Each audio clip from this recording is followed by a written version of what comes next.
Radio Fréquence Méditerranée. Il est 18h.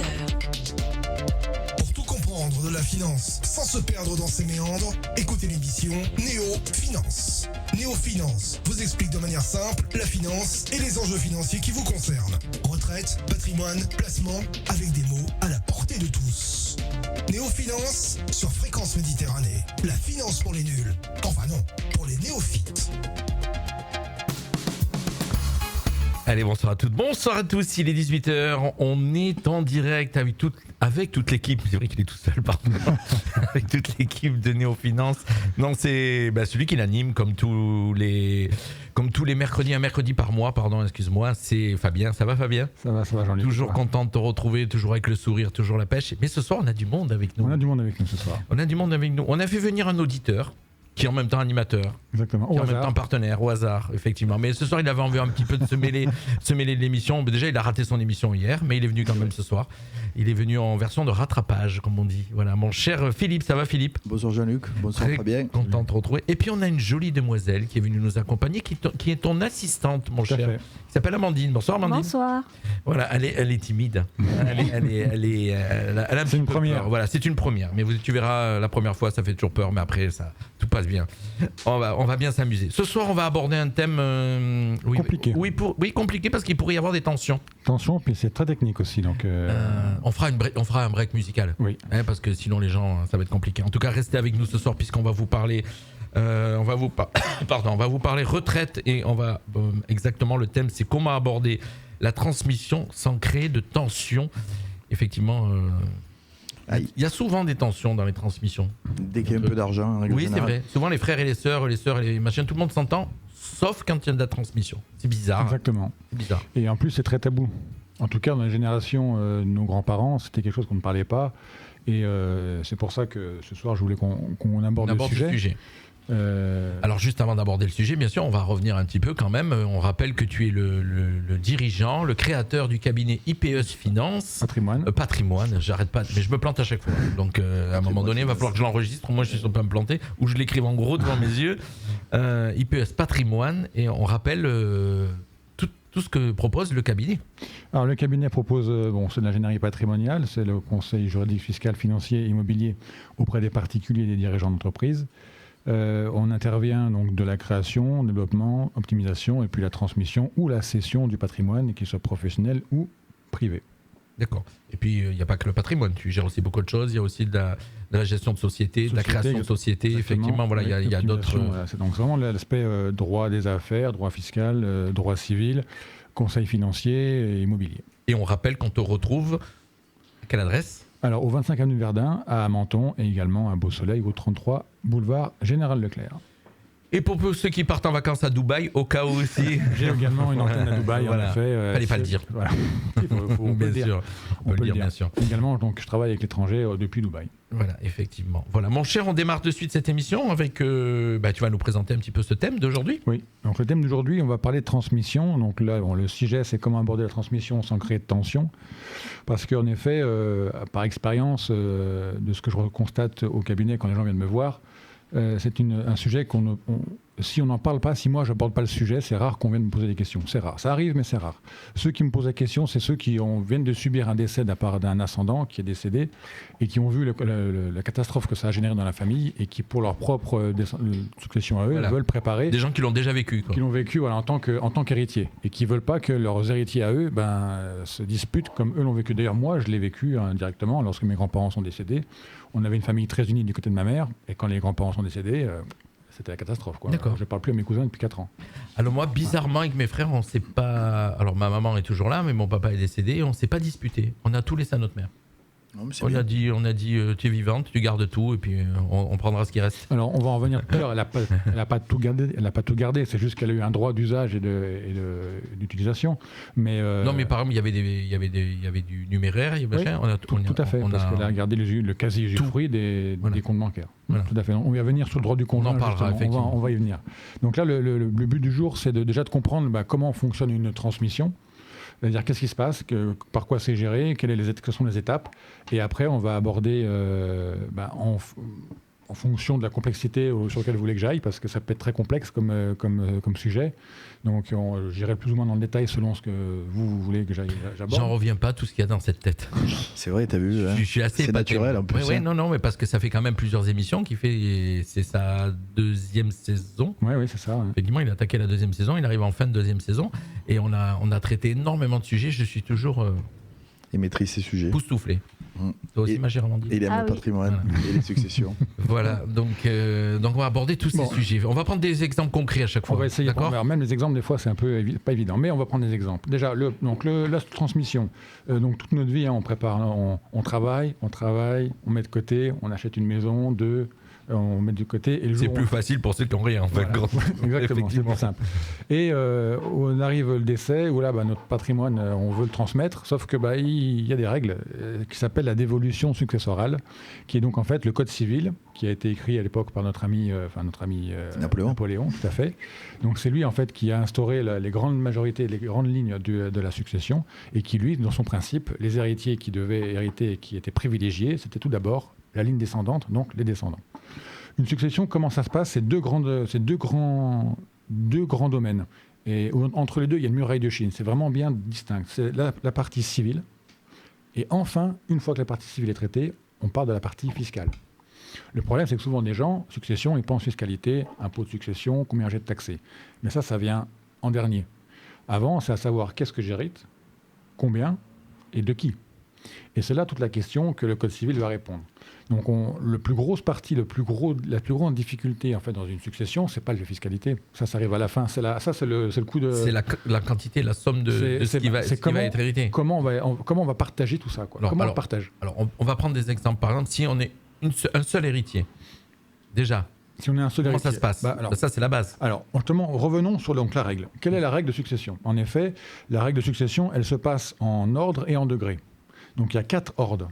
4 ordres qui sont en fait qui se succèdent. Le premier ordre chinte les autres et ainsi de suite. Donc en premier ordre, il n'y a personne. Donc le premier ordre, dans le Code civil, comme l'a dit Napoléon, sont les descendants. Donc si j'ai un héritier, donc si j'ai un enfant, c'est l'ordre descendant. Donc ça, c'est le descendant direct. Direct. Donc en effet, eux, c'est les premiers à hériter. S'il y a des descendants directs, les frères et sœurs, les parents, les oncles et tantes n'hériteront pas de mon patrimoine. D'accord. Ça ira à mes enfants d'abord. Et ensuite, le reste pour partie, si je voulais, en fonction de tout ça. D'accord. Ensuite, le deuxième ordre, si je n'ai pas d'enfant, ça va à qui ? Ça va ce qu'on appelle les collatéraux et les ascendants privilégiés, donc les parents et les frères et sœurs. Donc je n'ai pas d'enfant, je viens à partir, ça ira à mes parents et ou à mes frères et sœurs. Et là, c'est la règle du quart. Alors attends, déjà tu parles de quelqu'un qui part mais qui a encore ses parents. En général, on va partir dans l'exemple, c'est les parents. Normalement. Il peut arriver des accidents. Oui, non, mais là, tu prends déjà un exemple un peu compliqué. J'explique en fait tous les ordres et quelles sont les règles. Une fois que si je décède et que je n'ai pas d'enfants, pas de parents, pas de frères et sœurs, là, ça va donc au 4e ordre, qui sont les ascendants ordinaires, donc mes grands-parents.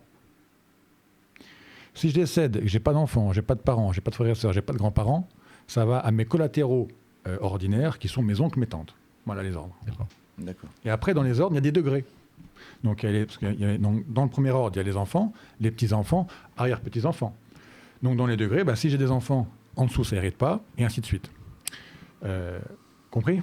Oui, j'essaye, mais comme tu as pris l'exemple de... Moi, ça t'a perturbé, ça ?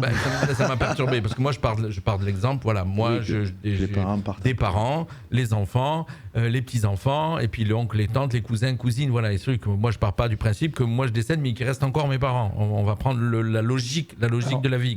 La logique, ce qui se passe le plus souvent, c'est que j'ai des enfants, donc en effet, c'est l'ordre descendant, donc le premier ordre, qui sont les enfants, qui vont, qui vont être appelés à la succession, d'accord ? Vous remarquerez que dans les 4 ordres, j'ai jamais mentionné le conjoint. Je l'ai pas mentionné. Elle suit, ma petite Amandine, c'est bien. Ou alors elle est briefée. Elle est briefée. D'accord, oui, en fait. Alors, le conjoint, oui. Le conjoint, avant la loi TEPAD 2007, donc de Nicolas Sarkozy, les conjoints étaient un peu en nébuleux. Et Sarkozy, en 2007, l'a ramené à peu près au niveau des enfants. Il est entre les deux, entre les enfants, entre le premier ordre et le deuxième ordre. D'accord. C'est-à-dire que mon conjoint va hériter de ma succession si j'ai enfant ou pas. Et pas de la même chose si j'ai enfant ou pas enfant, ou enfant de différents lits. Avec mon conjoint peut déshériter mes parents. Ou mes frères et sœurs. Peu, selon ma volonté. mes enfants ne peuvent pas... Si j'ai des enfants, je peux déshériter mon conjoint. Mais mon conjoint ne peut pas déshériter mes enfants. On va repartir toujours de la base, de l'exemple normal. Non, mais c'est ça, parce que c'est pas évident quand tu penses... On part des parents, voilà, on est les parents. Derrière, on a des enfants. On a peut-être 3, 4 enfants, effectivement. La mère ou le père décède.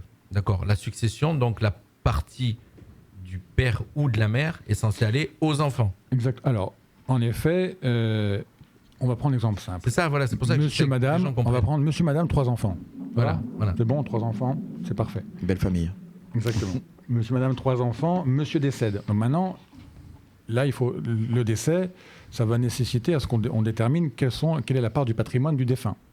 Donc là, il faut s'intéresser à quoi en premier ? Au régime matrimonial. Voilà, quand on est marié. Ma femme, elle est mariée, elle est pacsée ou on est en concubinage ? C'est pas pareil. D'accord. Si je suis en concubinage, voilà, c'est vite réglé. Au vu de la loi, ce sont des étrangers. Donc, elle n'est même pas appelée, on ne lui demande rien, elle ou lui. Hein. Elle ne demande rien, t'as rien du tout. T'as rien du tout. Selon la loi, s'il n'y a pas de libéralité qui ont été faites. Une question, Fabien, là-dessus. Si par exemple le concubin occupe l'appartement et que le propriétaire, entre parenthèses, décède, est-ce qu'elle a le droit d'y rester ou alors, du coup, elle est obligée de partir ? Alors, elle aura un droit temporaire d'usage qui va être d'1 an, mais qui lui n'est pas d'ordre public, donc qui peut être échinté soit par testament, soit par volonté du défunt. D'accord, le défunt peut dire moi je veux pas que mon concubin reste dans l'appartement, c'est mes enfants qui le reprennent. Voilà, faut qu'il se débrouille. Mais sinon, il faut que ça soit écrit. Voilà, faut que ça soit écrit. Alors alors c'est pareil on verra après. Mais il faut que ce soit écrit. Alors c'est là c'est faut que ce soit écrit sous testament holographique, mais après c'est pour le conjoint c'est authentique. Donc là le concubin rien du tout, sauf si je prends des dispositions. Mais si je prends des dispositions, je peux faire hériter mon conjoint si je veux. Si j'ai pas d'enfant par exemple, j'ai un conjoint, un concubin qu'on veut faire hériter, on fait un héritage. Par contre, on fait un testament. Voilà, on fait un testament et là il peut hériter, etc. Je peux lui donner une partie de mon héritage. Par contre là, ce qui va le punir le conjoint, ça va être la fiscalité. On parlera tout à l'heure. En dernier, on a dit en dernier. Donc je reprends mon exemple, le parent, les 3 enfants. Donc là, si je suis pacsé, bah là c'est comme le concubin malheureusement le pacsé. Le pacsé, il n'est pas successible, donc il n'est pas appelé à la succession. Donc si je ne fais pas si je ne complète pas toujours par le testament. Si je ne complète pas mon pax avec un testament, mon conjoint pacsé, mon conjoint pacsé n'a rien du tout. N'est pas successible, il n'est pas appelé à la succession. Il faut être uniquement marié, donc sous le régime matrimonial. Voilà, si on fait rien, si on reste simple, il faut être marié. Enfin, le mariage appelle automatiquement le conjoint. Maintenant, le mariage, c'est quel mariage j'ai ? Communauté ou séparation ? C'est pas la même chose. Le traitement sera pas le même. On va simplifier les choses. On va dire que 80% des gens sont en communauté. Donc, on va être dans le cas monsieur, madame, 3 enfants, mariés sous le régime de la communauté. Ok ? Un des deux parts. Un des deux parts. Peu importe lequel, on va être galant, on va dire que c'est l'homme qui parle premier. Tout à fait. Ce qui arrive souvent. C'est vrai. Le monsieur vient à partir. On est entré dans mon cas, donc on explique. Monsieur vient à partir. Donc là, il faut déterminer ce qu'il détient, son patrimoine. Donc son patrimoine, c'est quoi ? C'est la moitié de la communauté. Donc là, le notaire va liquider la communauté. Il n'y a plus de mariage, s'il existe. Il y a séparation par décès. Donc on liquide la communauté, on la divise en 2, et la moitié va au défunt, l'autre moitié reste au conjoint. D'accord. Donc le papa est décédé, donc il y a donc la moitié du patrimoine du couple, de la famille, donc des parents. Qui doit être divisé en 3 pour les 3 enfants. Alors après, comment il va être divisé ce patrimoine-là ?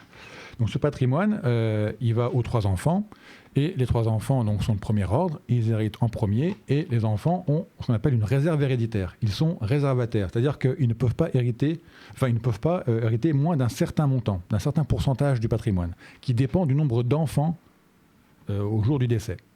Donc là, 3 ans, si je décède et j'ai un enfant, il a une réserve minimum de 50% de mon patrimoine. Il ne peut pas hériter de moins 50%.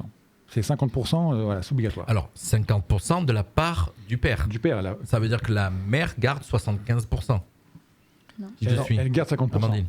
Oui, mais les 25% qui restent. Le 50%, c'est un minimum. Après, les 25% qui restent, le défunt, on aura fait ce qu'il a voulu. Soit il n'a rien dit, et c'est l'enfant qui prend tout. Soit il a dit, c'est 25% qui restent, donc 25 200. Alors, oui, quand j'ai dit 25, ça veut dire 25 par rapport à 100. Voilà. Mais là, il faut réfléchir qu'on a liquidé le patrimoine, que le conjoint a, entre guillemets, pris sa moitié, d'accord, qui est à elle, et que le défunt, lui, il a sa moitié. Donc, sa moitié à lui, il peut... Si j'ai un enfant, c'est forcément 50% pour lui, pas moins. Si j'ai 2 enfants, c'est 1/3 chacun, pas moins. Et si j'ai 3 enfants et plus, c'est 1/4.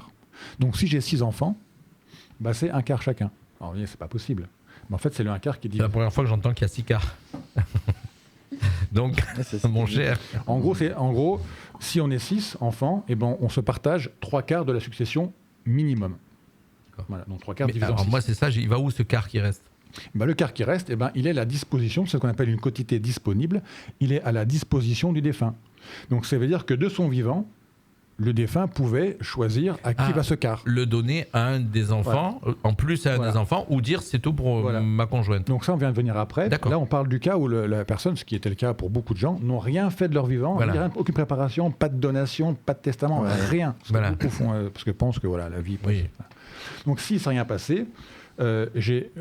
mes enfants doivent chacun hériter, j'ai 3 enfants, donc on a dit, donc chacun doit hériter 1/4, et le quart qui reste, décide à personne, les enfants aussi aux enfants, enfants se le partagent. D'accord.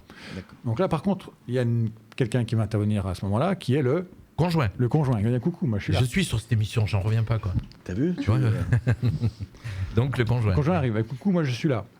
Moi je suis marié, en régime communauté, j'ai des droits. La loi TEPA de 2007 me donne des droits. On a les droits classiques, de plein droit, c'est que j'hérite au moins d'un quart de la succession, ou je prends l'usufruit de toute l'intégralité. J'ai le choix. Soit l'un, soit l'autre. Ça, faut que ça soit écrit l'usufruit ou c'est légal? C'est légal, c'est les 2 options légales. S'il y a rien n'a été fait avant, aucune préparation, rien du tout, c'est ou le quart ou l'usufruit. Et c'est la personne qui reste donc qui décide. Qui décide. Voilà. Si rien n'a été préparé, elle décide. Ça peut être en amont que le défunt aura préparé lui. Non, moi je veux pas. Qui aurait pu imposer sa volonté. Mais là, si rien n'a été fait, c'est. Et souvent il y a des testaments qui disparaissent. Faut pas que ça. Ouais, ou je suis comme Fabien, les gens ils parlent pas en famille, du coup ça se discute pas et le papa meurt ou la maman et puis puis si les enfants sont par exemple tu fais un testament qui reste chez toi, par exemple tu le donnes pas, tu le déposes pas chez un notaire, il reste chez toi. Le conjoint l'ouvre, s'aperçoit qu'en fin de compte le décédé lui a rien légué. Elle le prend, elle le jette, il y a personne qui si personne le sait, en effet, ça passe à la trappe. Mais si quelqu'un le sait, après c'est un recel et là on peut en procéder. Mais souvent les testaments, moi je prends les cas tordus. Souvent les testaments on peut les trouver quand effectivement la personne qui décède avait du patrimoine mais des remariages avec des enfants divers, et là peut-être que le testament est utile pour justement qu'il n'y ait pas les gens ne s'entretuent pas pour les héritages, quoi. Le testament on y viendra après, mais le testament il agit à cause de mort. Donc tant que tu n'es pas décédé, le testament il n'agit pas. Pas qu'il ne vaut rien, mais il n'agit pas. C'est le contraire de la donation, la donation c'est de ton vivant. Donc en fait tu te démunis tout de suite. Ça on va le présenter certainement. On va en parler tout à l'heure aussi. C'est important, c'est pour la préparation. Donc je reviens à mon exemple tout simple. Là, donc le conjoint arrive, coucou, moi j'ai 2 choix. Soit je prends le quart qui reste, soit je prends l'usufruit. D'accord. Je choisis. Maintenant, c'est pas si simple que ça, parce que là, c'est dans la théorie, etc. Maintenant, dans la pratique, c'est que le code civil va plus loin que ça. C'est que je prends un quart de quoi? Donc là, quand tout va bien, parce qu'effectivement, si c'est du mobilier, si c'est de l'immobilier, Alors, je parlais pas de ça. Je parlais en fait vraiment de la valeur de la masse. De la totalité de la succession. Ce qu'on appelle la masse de calcul. En fait, le notaire, quand il fait sa succession, il regarde la situation des personnes, il liquide le régime matrimonial, il regarde le patrimoine, il dit voilà, maintenant je vais calculer la masse de calcul. Et après, je calculerai la masse d'exercice, qui n'est pas la même chose. Alors, explique ce que c'est la masse de calcul. La masse de calcul, c'est tous les biens présents au moment du décès. Et dedans, je réintègre fictivement tous les biens qui auraient été donnés par le passé, par legs ou par testament. Par legs ou par donation. D'accord, la totalité, quoi. Voilà, tout ce qui était donné. Sauf les donations qui ne sont pas rapportables à la succession. Donc, j'aurais pu dire, moi, voilà, je donne à mon fils numéro 1 une villa sur la Côte d'Azur, mais ce n'est pas rapportable à la succession. Donc, ça ne viendra pas s'ajouter à la masse de calcul. Donc, c'est important parce que la masse de calcul va déterminer la réserve de chaque enfant, la valeur de la réserve et ce que le conjoint peut récupérer. Donc, je peux favoriser un enfant déjà en lui faisant une donation en lui donnant la villa. Et sans la rapporter à la succession. D'accord. De façon volontaire.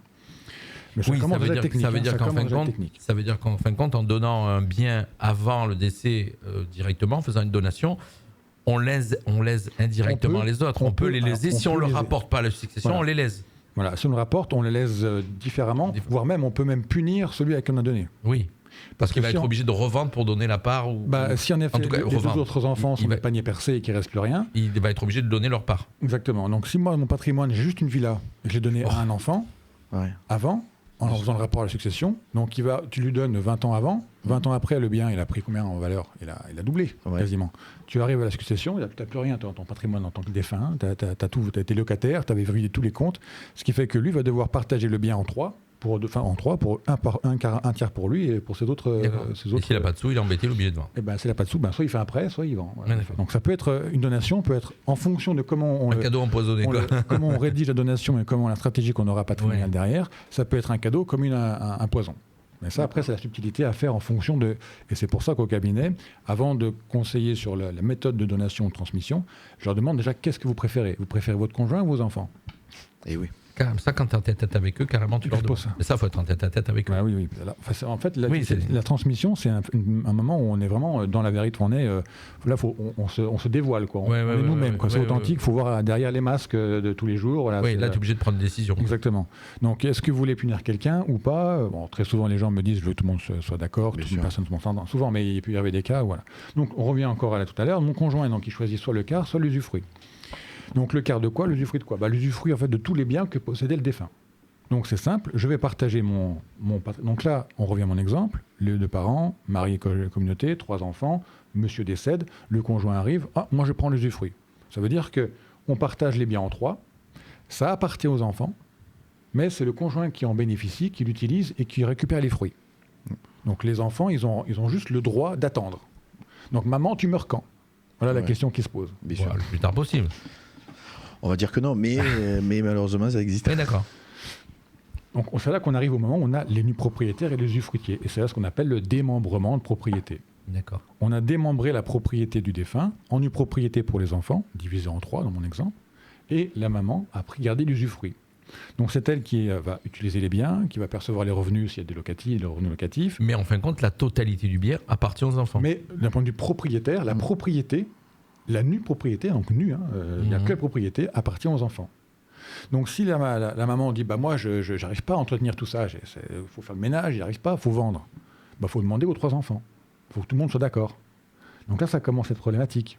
Parce que les enfants vont dire oui mais moi on aime bien venir en vacances à la Côte d'Azur, on n'a pas envie de vendre. Si tu vends, il faut qu'on paye un loyer pour venir en vacances nous maintenant. Il faut qu'on paye une location de vacances ou autre, on ne veut pas que tu vendes. Ça je l'ai vu. Donc la maman avait 84, 85 ans, gardait une baraque qui faisait 150 mètres carrés parce que personne ne voulait vendre, parce que tout le monde venait l'été pour passer les vacances. Ça les arrangeait bien que la maison soit propre et entretenue quand ils arrivent, plutôt que de prendre une location pendant 2 mois. D'accord. Voilà, c'est des exemples comme ça au passage. Oui, moi j'en connais un autre aussi d'exemple. Où par un des trois enfants, il y en a un des 3 qui veut pas vendre. Qui veut pas vendre. Volontairement. Exactement. Qui ne s'occupe pas du bien, mais qui a décidé de dire ça reste en attendant le bout. Exactement. Donc en effet, la plupart des successions, dans 80% des cas, 90% des cas, le conjoint prend l'usufruit. Quand il y a des mariages, c'est souvent comme ça. Et même d'ailleurs, les notaires ne posent même pas la question. Ils le mettent d'office, quasiment. C'est devenu un usage courant et que moi, je trouve dommage parce qu'on laisse les habitudes prendre le dessus. Et une habitude, c'est jamais bon, ça on le sait. Donc bon, voilà, ça peut être ça. Donc une fois que ça c'est fait, les enfants héritent du tiers chacun et le conjoint de l'usufruit. Ou alors, le conjoint peut dire, tout compte fait, moi, mes enfants, je veux qu'on partage et chacun prend son quart et on s'en va. D'accord. Donc ce qui voudrait dire au moment du décès, souvent c'est les biens immobiliers quand on dit on partage. Parce que la partie, par exemple, alors les biens immobiliers, excuse-moi, on vend et on partage ce qui reste, effectivement. Si on partage, à part égale. Oui, voilà. Si on prend chacun un quart, on va soit vendre, soit alors on va être en indivision dessus à 4. Voilà. Mais voilà, donc celui qui reste prend un quart de la succession. Voilà, au même niveau que les enfants. Un quart de la succession, donc un quart du patrimoine du défunt. Voilà, du défunt. Sachant que le conjoint avait déjà, lui, une moitié. La moitié. Donc il se retrouve avec une moitié plus un quart. Plus un quart de la moitié. Donc c'est ça qu'on disait 75%. Voilà. Et les 25% qui restent sont divisés aux 3 enfants. Voilà, c'est ça. C'est ça. J'avais bien compris. J'allais poser une autre question, mais je l'ai oublié. Vas-y, continue, pardon. Donc voilà, ça c'est le cas général. Dans notre exemple, la personne n'a rien préparé, ça se finit comme ça. Soit le conjoint dit je prends l'usufruit, etc. Soit il dit non, mais je veux qu'on partage, donc on va partager. Soit on reste en indivision. Et souvent, quand il y a le bien d'usage, donc le bien la résidence où habite le conjoint, souvent lui va garder la moitié plus un quart de la moitié. Donc 25. La quart de la moitié, ça fait un huitième. Donc un demi plus un huitième.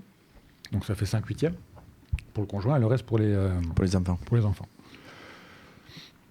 Le conjoint, lui également, il a d'autres droits que ça.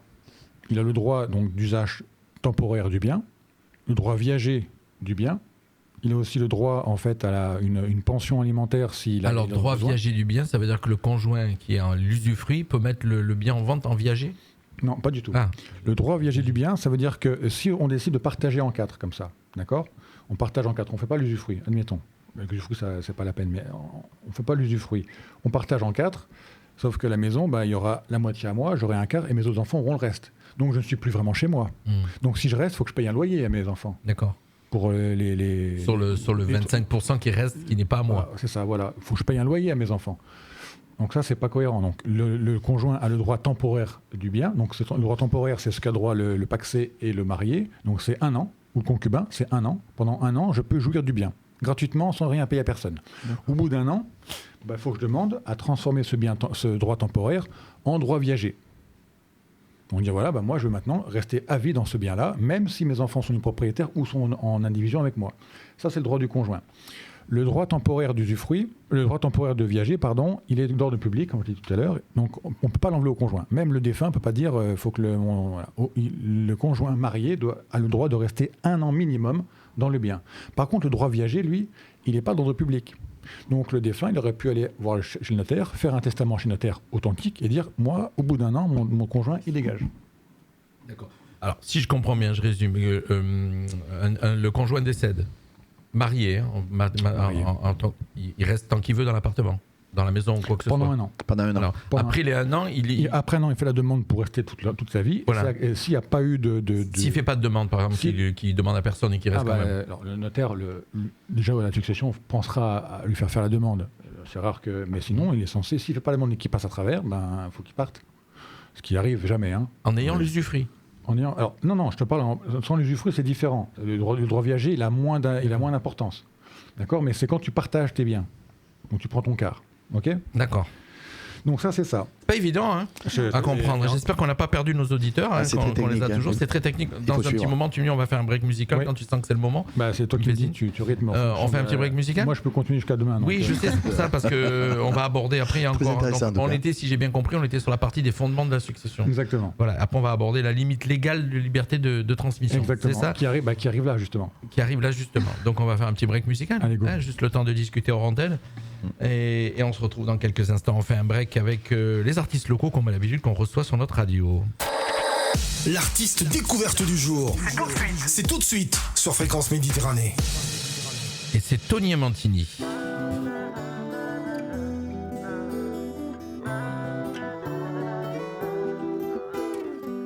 Comme une envie de chanter, besoin de voyage et de vivre, juste une envie de rêver,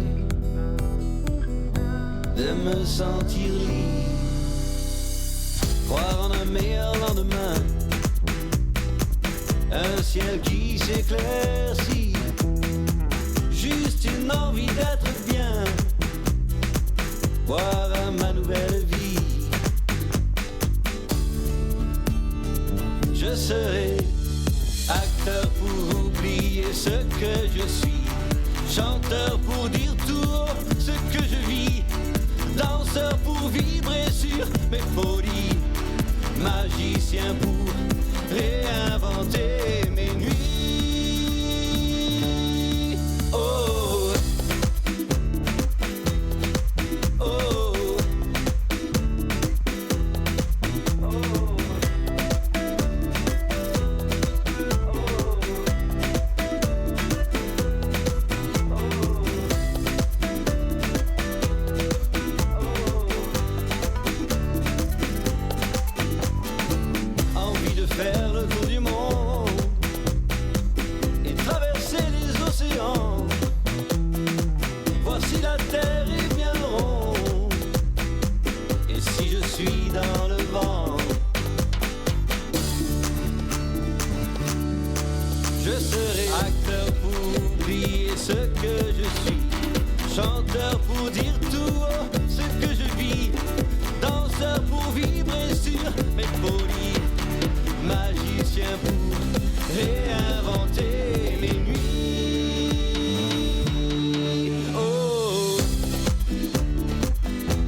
sur le temps, laisser mon corps s'envoler, me sentir vivant, suivre ma nouvelle étoile, partir pour tout oublier. Je trouverai mon idéal pour tout recommencer. Je serai acteur pour oublier ce que je suis, chanteur pour dire tout ce que je vis, danseur pour vibrer sur mes folies, magicien pour réinventer mes nuits. Allez, Tony Amantini sur Radio Fréquence Méditerranée. On revient à notre émission, il est 18h30. Fréquence Méditerranée. Fréquence Méditerranée. Votre radio 100% soleil. 100% soleil chez nous, mais aussi 100% en transmission, puisque ce soir avec Fabien Bocard, on vous parle de transmission succession. et succession, voilà. C'est très intéressant, mon cher. J'adore cette émission. Passage, mais ça intéresse tout le monde, la succession. Ouais, parce c'est marrant. et encore, on n'est pas dans les détails où on peut encore aller titiller les gens. On parle d'argent. On parle, voilà, effectivement. on peut tenir les enfants, on peut les faire chanter grâce à la succession. On peut rappeler la fonction d'Amandine, Amandine, elle est avec nous ce soir. Elle est avec nous ce soir. Elle est en stage dans mon cabinet pendant quelques mois. Parce qu'elle sait beaucoup de choses. Alors, Parce que j'ai fait des études de droit. D'accord, je comprends mieux. Voilà, donc j'ai vu qu'elle était au courant de tout et elle acquiesçait beaucoup de choses. Donc je me suis dit, elle sait beaucoup de choses. Exactement. Elle est au cabinet depuis quelques mois et elle reste ici. Elle a fait un parcours en master en droit des affaires. Je comprends mieux. Ça aide. Ah oui, ça aide. Mais il y a encore beaucoup de choses à apprendre. On va apprendre avec Fabien. Ouais. Voilà, Fabien, c'est une mine de science, mon cher. Allez, on reprend notre émission. On a pris des cas concrets, effectivement, d'héritage, de machin et tout. Là, donc, on en est où ? Donc là, on va maintenant aborder, en gros, là, c'est de tout ce que j'ai expliqué, on me dit, mais en fait, on subit notre transmission. On subit le partage. J'ai pas beaucoup de choix, au final. Ce qui n'est pas faux.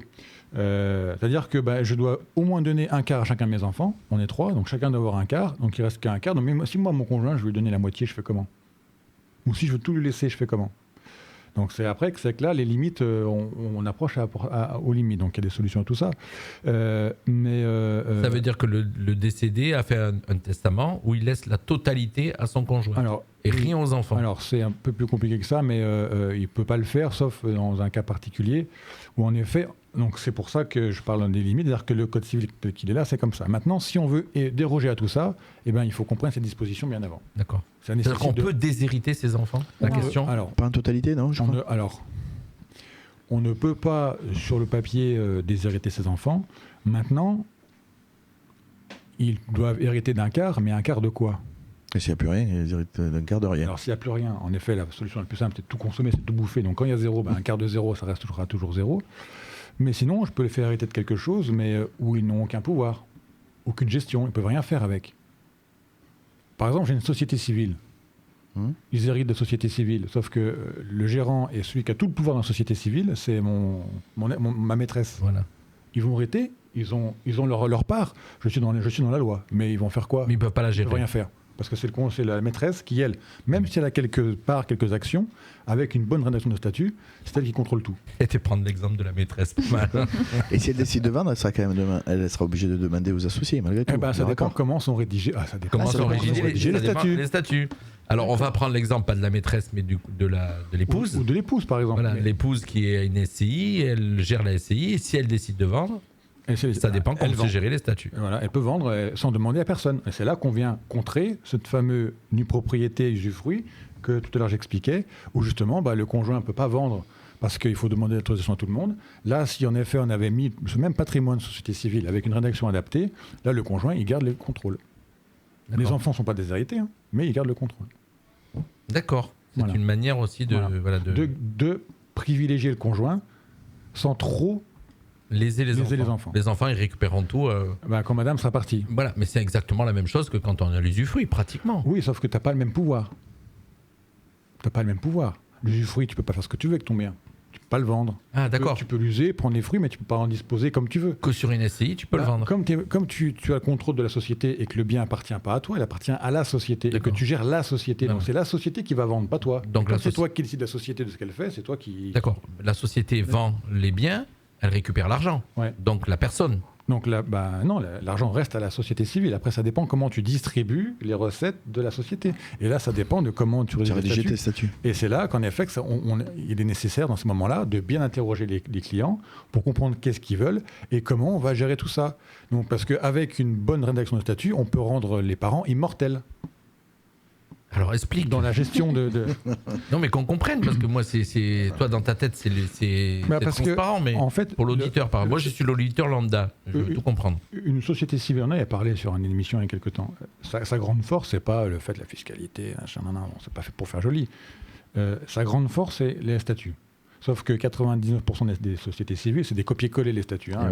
La plupart des contacts font du copier-coller. On peut y mettre ce qu'on veut dedans si on les rédige correctement. C'est une grande liberté statutaire grâce au Code civil. Le Code civil, en fait, il est extrêmement libre. Le Code civil, c'est tout ce qui n'est pas interdit est autorisé. Donc tant que c'est pas expressément interdit, tu fais ce que tu veux. Les codes généraux des impôts, c'est l'inverse. C'est tout ce qui n'est pas autorisé est interdit. D'accord. C'est les impôts. Voilà. Mais le Code civil, c'est différent. Ce qui fait qu'avec le Code civil, quand ton article de loi, tu te dis, les statuts, c'est comme ça, sauf disposition contraire dans les statuts. C'est-à-dire que il y a la loi, mais tu peux faire sauf. Et le sauf, il est libre. C'est ta limite, c'est ton imagination, en fait. D'accord. Et c'est pour ça que c'est très intéressant de faire des sociétés civiles et que ça demande de bien auditer le client en face pour vraiment lui rédiger selon sa stratégie, sa philosophie de vie, etc. Donc on peut bloquer les statuts pendant un certain temps, bloquer le capital, faire regretter les enfants, mais ils peuvent ni se rentrer, ni sortir. On peut les empêcher de sortir, les empêcher de faire rentrer quelqu'un d'autre. On peut faire ce qu'on veut avec le... Donc là, c'est un petit peu le mode de transmission que tu es en train de présenter. Là, c'est une des solutions. Voilà, c'est une solution possible. Après, il y a les solutions beaucoup plus classiques qui vont être les donations ou les testaments. Testament legs, c'est la même chose. C'est un testament, c'est forcément un leg. Un leg, c'est toujours... il prend foi après le décès. Donc c'est le décès qui fait rentrer le leg. Et la donation, c'est de son vivant. Maintenant, donner, on peut anticiper la donation, anticiper la transmission par donner, mais pour donner, il faut qu'on respecte les règles de Code civil. C'est-à-dire que moi, je ne peux pas dire j'ai 3 enfants, je donne tout à l'un et aux autres. J'ai l'exemple de quelqu'un que je connais, on en a parlé ces derniers temps d'ailleurs, et ça tombe très bien. Elle est seule héritière de sa mère. Donc sa mère, il n'y a qu'un enfant. Il n'y a qu'un enfant. Sa mère, aujourd'hui, a des biens, une très grosse villa à l'île sur la Sorgue, pour le citer. Et donc... on se pose la question, si elle hérite de sa maman, le jour où sa maman va disparaître, est-ce qu'elle a des droits de succession à payer ? Bien sûr. Voilà.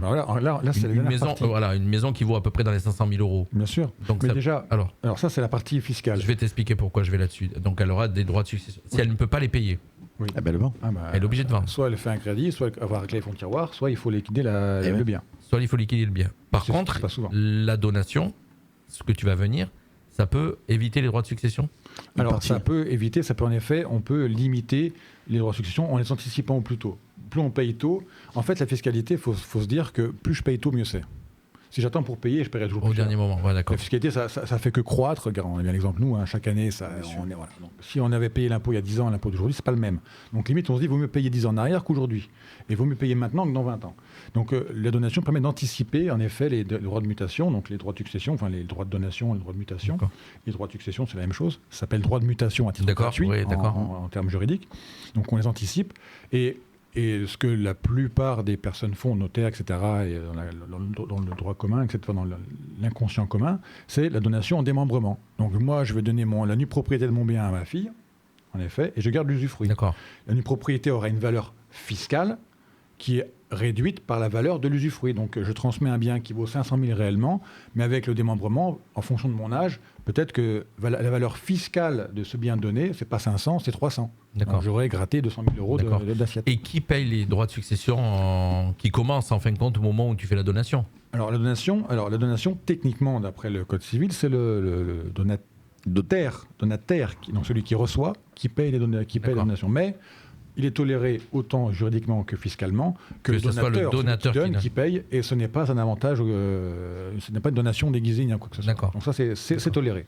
Donc en gros, on est dans le cas où souvent il y a des enfants qui en fin de compte vont hériter de leurs parents d'un bien qui est assez important, mais qui n'ont pas les moyens derrière de payer les droits de succession. Et donc l'idéal, c'est qu'il soit donné avant et que le parent qui a les moyens peut continuer à payer les droits de succession. Et l'enfant récupérera le bien pour zéro. Quoi. Sachant que si la mère a les moyens et qu'elle a de l'argent de côté, quand elle va décéder, l'argent ira aussi à sa fille. Donc l'argent sera toujours là pour payer. C'est sur un bien à 500 000 euros, ça doit représenter des gros droits de succession quand même. Ça sera plus cher. En effet, Fabien, est-ce que tu payes de l'impôt sur un don, pas un don, mais un héritage en numéraire? Bien sûr. Tu payes aussi de l'impôt là-dessus? Bien sûr. Alors là, ça encore, c'est tout dans les stratégies. C'est pas le loto, ça. Non, mais tu vois, par exemple, tu as 100 000 euros que tu hérites qui sont sur les comptes en banque et tu as aussi une fiscalité là-dessus. Alors, je prends un exemple simple qui peut être intéressant dans ta question. Il peut rêver qu'il y ait des patrimoines, il n'y a pas d'immobilier. Il y a de l'argent. Des gens qui sont tous en location, puis qui ne sont pas. Mais qui ont des comptes en banque du numéraire. Voilà. Donc toute succession où il n'y a pas de bien immobilier, il n'y a pas d'obligation de passer chez notaire. Ça se fait tout avec le fisc directement, en partage, etc. Il n'y a pas d'obligation, sauf si les successions, je crois, alors j'ai plus un montant, mais elles dépassent, je crois, j'ai plus, je vais dire une bêtise, je ne vais pas le dire, mais il y a un plafond où en effet, au-delà, il faut forcément un notaire, même si c'est que de l'argent, d'accord. Voilà. Mais on paye en effet tout bien qui change de propriété, on paye des droits de mutation. D'accord. Quel qu'il soit. La seule... non, il n'y a pas d'exception. Après, ça va être, on va te parler, oui, mais l'assurance vie, il n'y a pas de droit de succession. Souvent, mon banquier, mon assureur m'a dit, droit de succession. Oui, mais il n'y a pas de succession parce que, d'un point de vue du principe, on avait parlé de ça il y a quelques émissions en arrière, l'assurance vie, tu n'es plus propriétaire de ton argent. Il n'est plus à toi, il est à l'assureur. Donc forcément, c'est plus dans ton patrimoine. Donc forcément, tu ne payes pas l'impôt. D'accord. Avec un certain plafond, parce qu'après, c'est le code général des impôts. Et sur les biens meubles également? Pareil. Alors, c'est vrai que les biens meubles qui composent le logement, soit tu as deux choix à ce moment-là. Le notaire te dit on fait deux choix, monsieur, dame. Soit on appelle un expert. C'est des tableaux ou des beaux meubles. Il va tout expertiser, ou alors on prend un forfait. D'accord. Et c'est un forfait de 15% de la valeur de la maison. Donc ta maison vaut 500 000, le meuble, on dit c'est 15% de 500 000. Donc si tu as des tableaux de maître, vaut mieux que tu fasses ça? Ça dépend. Ça dépend de tout, en fin de compte. Ça dépend. Parce que si tu as des tableaux que personne ne les a vus, tu dis, qui les tableaux valent plusieurs millions, tu prends le forfait à 15%. Bien sûr, c'est ce que je te dis. Voilà, tu prend D'accord. Après, ça. Alors, à ce moment-là, tu peux faire passer. En général, tu dois les déclarer. Donc, ils sont courants, mais pour l'exemple. Alors, on revient aux différents cas de succession, de transmission. Donc, on peut anticiper tout ça. En effet, on fait soit les donations. Donc là, il y a différentes natures de donations. Ou alors, moi, je ne veux pas donner de mon vivant, mais je veux anticiper, et le jour où je décède, je veux que ce soit partagé, que ce soit décidé, que c'est moi qui décide. Donc là, je fais un testament et je dis, je veux un tel à celui-ci, ceci à celui-là, etc. Le testament, pour qu'il soit valable, il est soit fait chez notaire, donc ce qu'on appelle un testament authentique, d'accord. Soit, et après, je vais passer les autres, mais les deux grands, c'est l'authentique ou l'holographique. Holographe. Ça veut dire enregistré en vidéo? Non, tu le rédiges toi, à la main. À la main. D'accord, holographique. Holographique. Oui, tu le mets dans ton coffre. Alors, moi, ce que je fais faire aux gens, c'est qu'ils ont holographique pour qu'il soit valable, pour que ce soit ton écriture à toi, écrit à la main, pas au. Oui, d'accord. Donc, écrit à la main. Donc, tu dis voilà, voici mon testament, monsieur Jean-Luc, voici mon testament, hop, et soit tu le caches dans ton coffre, soit tu vas chez notaire, dis voilà, enregistre-le-moi dans le fichier central des dernières volontés, ça va te coûter 80 €. Et tu l'enregistres, et lui, il enregistre là-dedans. Et si un jour, tu décèdes à l'autre bout de la France, le notaire qui est à l'autre bout de la France, il va consulter ce fichier, il va dire « Ah oui, il y a 10 ans en arrière… » Je pense que c'est le plus simple. C'est le plus sécurisé. Ouais. Voilà. Ou alors, après, tu vas chez le notaire, et là, tu fais un testament. Un testament authentique. Sauf que le notaire, testament authentique, pour qu'il soit valable, il faut qu'il y ait des témoins. Donc, il faut qu'il le fasse avec soit un clerc à côté, soit quelqu'un. D'accord. Et le notaire, pour un testament authentique, c'est 130 €.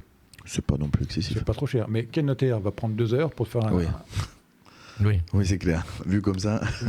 Qui va prendre 130 €, j'y crois pas. D'accord, donc en fin de compte, le plus simple, c'est celui que tu dis l'holographique, tu déposes, c'est enregistré. Tu déposes, c'est enregistré. Tu te fais conseiller par quelqu'un. Donc nous, au cabinet, alors c'est pas qu'on rédige les testaments. Le but, ce qu'on explique ce soir, c'est que les gens aussi viennent vers toi au cabinet. Exactement. Donc nous, les gens qui veulent faire un testament, je peux les conseiller, je leur fais un modèle. Je dis voilà comment il faut rédiger. Et après, ils recopient et ils s'en inspirent.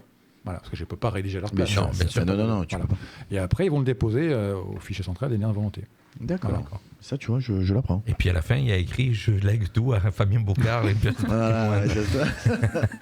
Ça peut marcher, ça. Entre parenthèses. Moi, j'ai fait signer des. Je rigolais parce que la personne que je te raconte, j'allais souvent en vacances chez elle. Et à chaque fois, je lui faisais le coup de lui faire signer une feuille en blanc. Ah bon, Ouais, d'accord. Et je lui disais, c'est pour ton héritage plus tard. Mais je rigolais, elle savait très bien que je le faisais pour rigoler. Mais je lui faisais. Les gens qui vont entendre ça, ils vont balancer. Ouais, mais je suppose qu'après, ils analysent l'écriture, non? C'était la famille, on rigolait bien. Alors, en effet, le testament, une fois qu'il ressort, les héritiers peuvent dire écoutez, nous, on veut le contester, on n'est pas sûr. Oui. Après, il y a des.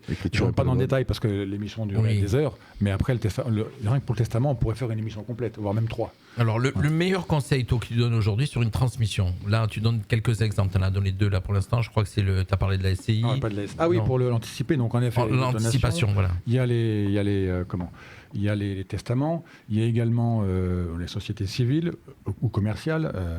Pour les entrepreneurs, les dirigeants, ça peut être aussi faire ça avec des sociétés holding aussi qui peuvent être utilisées pour la transmission.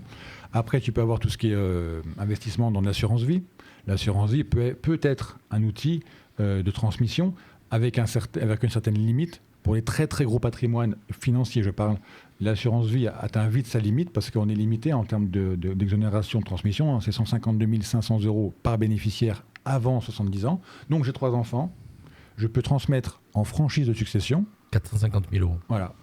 Si je verse l'argent avant 70 ans. Après 70 ans, c'est 30 000 € pour tous les bénéficiaires. Donc si j'ai 8 enfants et que je verse 100 000 € après 70 ans, l'abattement hors succession ne sera que de 30 000. Donc tu payes des impôts sur 70 000. Voilà. Sur le régime, sur le barème légal, le barème classique. L'autre, voilà les grandes solutions. Après, tout ça, c'est un mix. On fait un mix de l'ensemble de tout ça. Ça peut se mixer, ça peut se combiner, etc. Ça peut être, l'assurance vie peut être utilisée, par exemple, pour les enfants. Vu que c'est hors succession, ça peut être utilisé pour donner un peu de liquidité pour payer une donation antérieure ou pour payer la succession en elle-même. Sachant que l'avantage de l'assurance vie aussi, quand tu as un conseiller qui te suit derrière lors du décès, c'est que si la déclaration de décès auprès de l'assureur est faite rapidement, en 3 semaines, 1 mois maximum, tu as les fonds. Ah oui. Donc quand tu as 400 000 qui tombent au bout d'1 mois, c'est sympa.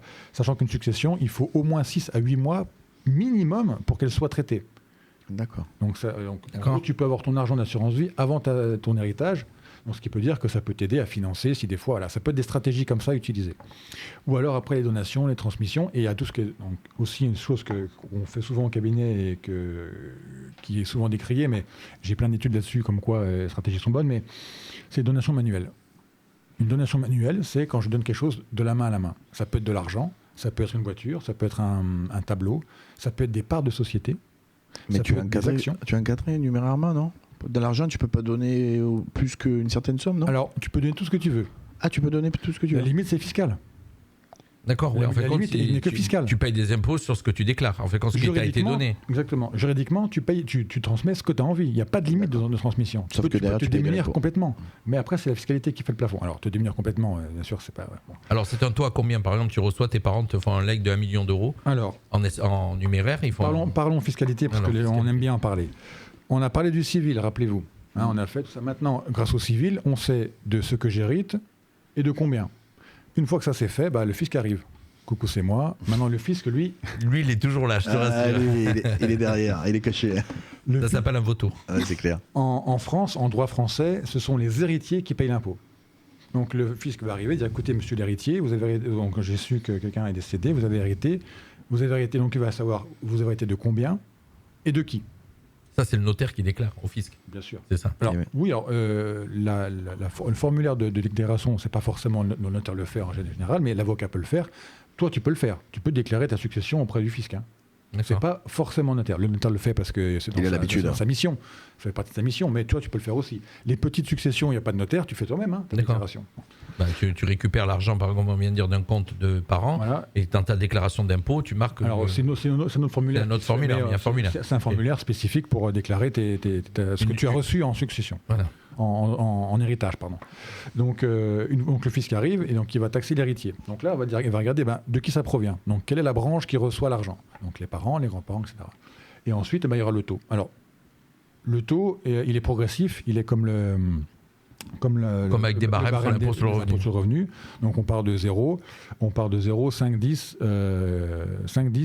5, 10, 15, 20, 30, 40, 41, 45. Maximum 45.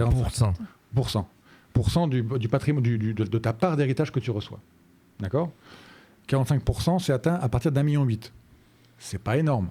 1,8 million, c'est beaucoup, mais c'est pas énorme non plus. Ça veut dire que tu te rends compte, tu hérites de 1,8 million, l'État il te prend la moitié. Quoi. Oui, mais Pratiquement. Oui, mais tu es dans des ordres les derniers. Il te prend 800 000 €. Donc c'est un peu l'oncle d'Amérique que tu n'as pas connu.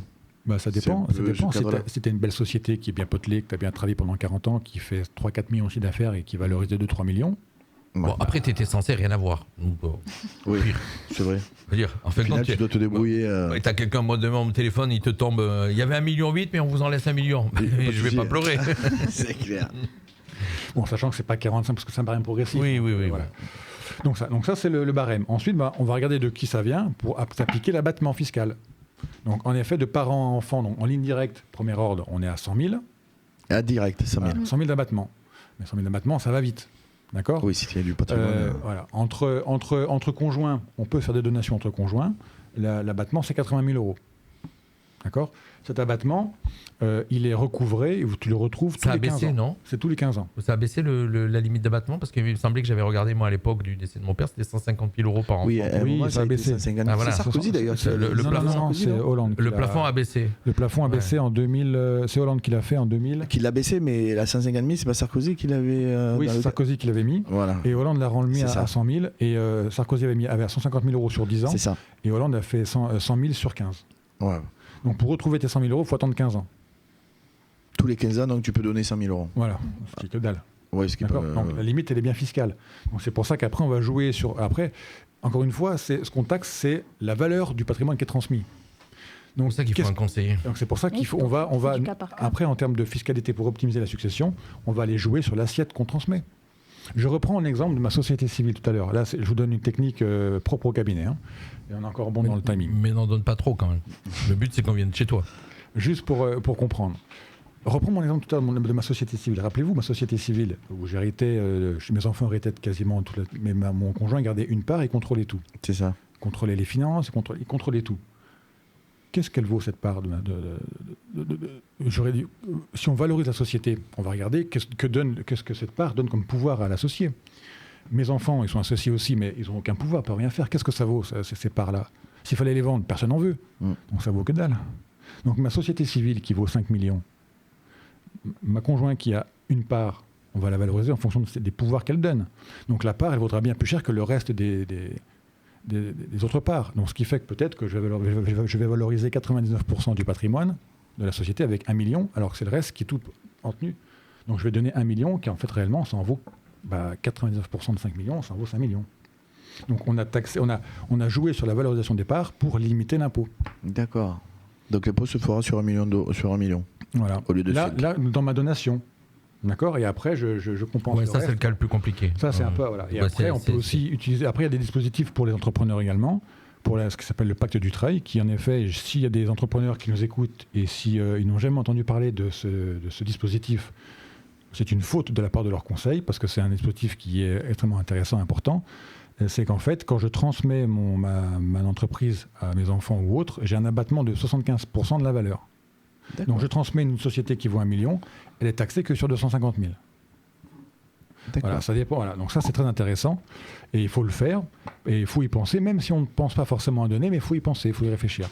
Parce qu'il y a des conditions de... Donc c'est bien ce que je dis, on invite ceux qui nous écoutent, qui ont des transmissions, qui commencent à passer à la transmission, de venir te voir au cabinet UPS Patrimoine pour que tu leur donnes un petit peu tous ces petits détails que tu es en train de nous donner. Je te dirais, Jean-Luc, que vu la technicité que ça représente, tout ce qu'est en train d'expliquer Fabien, je pense qu'ils vont y venir d'eux-mêmes. Oui, je sais très bien que sur certaines émissions, on a certains auditeurs qui déconnectent un petit peu parce que c'est quand même assez pointu parfois, mais en tout cas le but c'est que vous savez très bien que cette émission, vous pouvez la revoir, la revisionner et la réécouter tranquillement.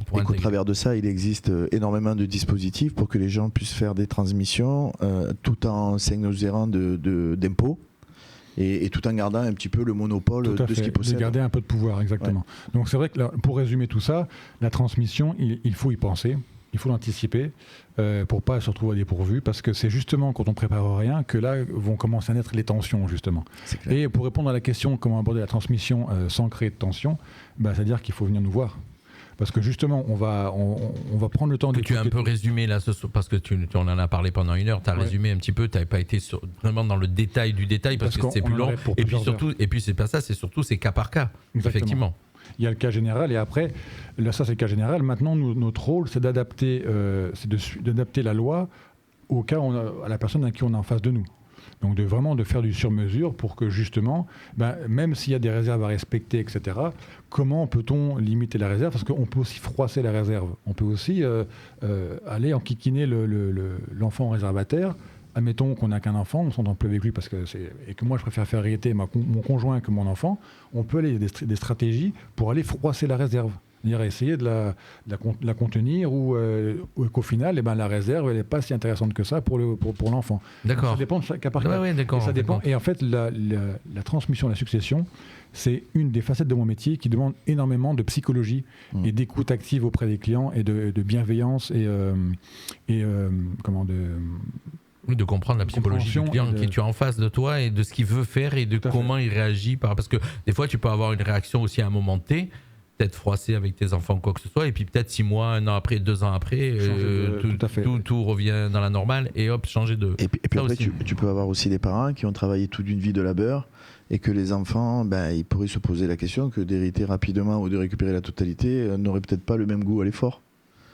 Et du coup, c'est une façon de préparer, de les préserver aussi. Aujourd'hui, je pense que le cas qui est le plus important dans une succession et qui préoccupe les gens, c'est souvent la fiscalité. Oui, c'est ça. C'est-à-dire que nos parents, comme tu viens de dire, ont travaillé toute une vie, ils ont un patrimoine qui représente tant. Et en fin de compte, des fois, tu te dis, mais en fin de compte, je le reçois pas complètement. Il y a l'État qui va en prendre autant de pourcents, quoi. Mais finalement, c'est ce qui fait bouger les gens. Oui. C'est que s'il n'y avait pas la fiscalité, ils ne viendraient pas me voir. Bien sûr. Et après, en effet, la fiscalité, c'est une porte d'entrée. Et après, je leur dis, écoutez, la fiscalité, il n'y a pas que ça. Et comme on a vu, là, la fiscalité, on en a parlé pendant 5 minutes, 10 minutes. Et tout le reste, on a fait que du civil depuis tout à l'heure. Parce que c'est la plus grosse partie, en fait. C'est là où on peut, et c'est en dernier qu'on vient taxer l'héritier. Effectivement. Donc, avant de parler de fiscalité, on va parler qu'est-ce qu'on va vous faire hériter et comment on va jouer sur sa valorisation et votre part pour que vous payiez le moins possible. On va attendre la jolie voix d'Amandine, je crois, ce soir, parce qu'elle a quelque chose à nous présenter, Amandine. Voilà. En effet, comme on vient de le voir, il faut s'organiser, anticiper. Et c'est pour ça qu'on organise une conférence le 12 juin au Tennis Club de Menton pour savoir comment optimiser sa retraite, parce qu'on va tous y passer normalement, on l'espère. Oui, je suis pas loin. Donc c'est pour ça on organise cet événement. Donc ça, à partir de 18h, c'est offert, c'est totalement gratuit et il y aura un apéro dînatoire par la suite. Donc organisé par IPES Patrimoine, donc au Tennis Club de Menton, on dit le 12 juin à 18h. À 18h. Donc j'ai tout retenu. Et puis donc on va faire la promo parce que tu vas nous envoyer un petit peu toutes les infos pour qu'on en parle effectivement. Et c'est très important. Alors le 12 juin, on va rappeler le jour exactement, c'est un jeudi. Un jeudi soir, oui. D'accord. Jeudi 12 juin, donc on va prendre le temps là pendant 1 heure et demie, d'expliquer comment la nature ce qu'on fait un peu à la radio, mais en entrant un petit peu dans le détail, avec des exemples concrets et en prenant un peu le temps d'expliquer les optimisations, les solutions qu'on peut avoir pour optimiser cette retraite, que ce soit d'un point de vue entrepreneurial ou privé. D'accord. Et puis tu as bien retenu qu'à la fin il y avait un apéro dînatoire. Oui. Je dis ça pour toi parce que toi tu es spécialisé 3e mi-temps, donc c'est important. Mais d'abord, il faut y aller, quoi. D'abord on écoutera parce qu'il faut y aller. C'est très Alors moi il faut que je regarde parce que je crois que le 12 juin à 18h, je crois que j'ai une émission. Je regarderai. Si j'ai pas d'émission, je suis là. Tu t'échapperas, donc tu viendras pour la 3e mi-temps. Je suis pas loin de la retraite, les amis. Moi il me reste 2 ans. Donc c'est important, c'est important de tout bien comprendre parce que c'est vrai que j'ai déjà écouté, mais bon, c'est un petit peu loin, c'était l'année dernière, si je ne me trompe pas, ou en début de saison, on a parlé retraite. Oui, on a parlé. Il y a quelques émissions en arrière. Donc, il y a la saison numéro 1, on en a parlé, et puis là, il y a 3 mois, je crois. On a traité tellement de sujets qu'à force, on les a oubliés, effectivement. En tout cas, ce soir, un beau sujet, on a traité la transmission, la succession. Effectivement, c'est toujours un sujet complexe, ça, effectivement. C'est très technique. On n'y pense pas. Et souvent, en tout cas, moi, je sais personnellement, alors pour d'autres raisons, mais si un jour je suis plus là, je vais laisser un mauvais cadeau à mes filles, quoi. La radio, c'est ça ? Pas que ça, quoi. Oui. Effectivement, là, c'est un bébé qu'il va falloir. Tu demanderas à Fabien comment tu peux faire pour la transférer. Tu sais que quand tu as lancé un paquebot, et tu sais quand il doit s'arrêter, il lui faut plusieurs kilomètres. C'est un peu ça, on fait compte. Mais bon, mais nous, on va bientôt travailler ensemble. On a des choses à faire ensemble. En tout cas, moi, je sais où me diriger pour placer mon argent. IPES Patrimoine, on vous le rappelle, c'est à Menton, c'est avenue de Verdun. C'est Fabien Bocard qui était avec nous ce soir. Donc, si vous avez écouté l'émission en direct, c'est très bien. Si vous l'écoutez en replay, sachez que voilà, toutes les réponses à vos questions, On vous a dit où aller les chercher. Chez toi, Fabien. Exactement, c'est voilà, ça. en tout cas, je te remercie. Merci. Je te remercie d'être venu nous voir ce soir. Merci Jean-Luc de m'avoir invité. C'était très très intéressant. C'était intéressant, effectivement. Franchement, ça n'avait rien à voir avec le syndic. Non, mais tu sais qu'on est un peu concerné par quand il y a des successions, justement. On est notifié et souvent, tu sais, il y a une question d'usufruitier et de nue propriété. Eh bien, je vais leur dire carrément aux clients qui va à l'assemblée, qui prend les pouvoirs, qui paye les charges. Exactement. C'est pour ça. Eh ben, la chance qu'il y a, c'est que si par exemple quelqu'un veut faire sa transmission et qu'il a un immeuble avec des propriétaires, des locataires dedans, il peut faire d'une pierre deux coups puisqu'il a le syndic et la porte à côté. Donc voilà, donc, il aura toutes les explications. Indirectement, il y a quand même une liaison. Voilà, sur l'après. Je te remercie, Amandine, d'être venue ce soir découvrir la radio pour ta première fois. Fabien, on se retrouve le mois prochain. Exactement. On va essayer le mois prochain, donc on va essayer de le faire en extérieur. En extérieur. De le faire pour avoir du monde avec nous en public. Pour que les gens puissent venir en direct et poser les questions en direct. Donc là, me mettre au pied du mur, me poser en live les questions. Voilà, ça t'aime bien ça. J'aime bien qu'on me mette au défi. Merci à toi, merci Philippe. Merci Jean-Luc. Allez, on revient bien sûr au programme de Radio Fréquence Midi. Tout de suite la météo de demain, les programmes TV et on reprendra la partie musicale. Merci à tous et rendez-vous demain à 17h avec la parole au livre avec Pascal Marmé. Bye bye à tous. Fréquence Méditerranée. Fréquence Méditerranée. La radio 100% soleil. La radio 100% soleil. La couleur du ciel pour votre journée de demain sur Fréquence Méditerranée. La météo